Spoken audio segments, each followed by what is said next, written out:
What I've seen since I've been here, there's been way too many things that have gone wrong with our FBI. There's a lot of good people in the FBI, but it needs to be overhauled, just like the military. And I think Kash Patel will be very good at it. I've known Kash for every year since I've been up here. I've had an opportunity to sit down with him and speak about a lot of different things: military, intelligence, DOD, all the things he's been involved in. But I think Kash Patel is going to be a really good director of the FBI. We had a good meeting. I've known Pete for a while. He's going to be a great Secretary of Defense.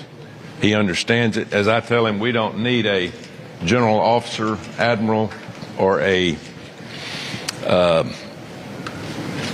person of high command. We need a drill sergeant in the military. We need somebody to straighten the military out, to get the woke, the DEI affiliation out, and go from there. Pete's the type of guy that he's going to work. He's got great work ethic. He's very, very smart. He understands the business side as well as the military side. Been in 20 years.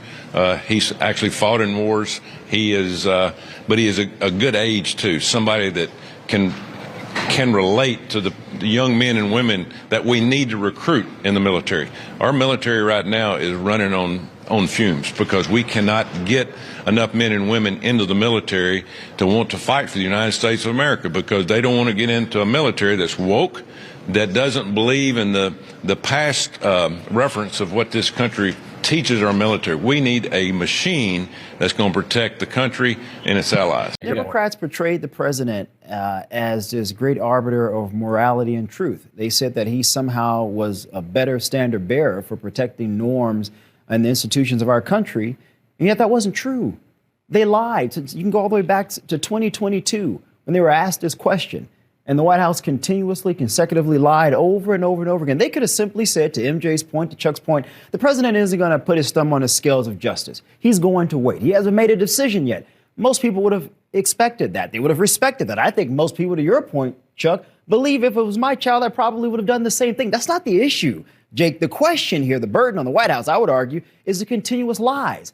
You said that you were better than this other guy. You criticized the other guy for all of these things, and now your DOJ is committing witch hunts, and this is now politicized. Well, you appointed Merrick Garland. You can't blame Republicans for that. And I can only imagine, as I've talked to a lot of Republicans, if this were Donald Trump, and I know people are going to give him a lot of criticism for the pardons he's already given, but if this were him and Don Jr. or Eric Trump or Ivanka, I can only imagine what the headlines would have been.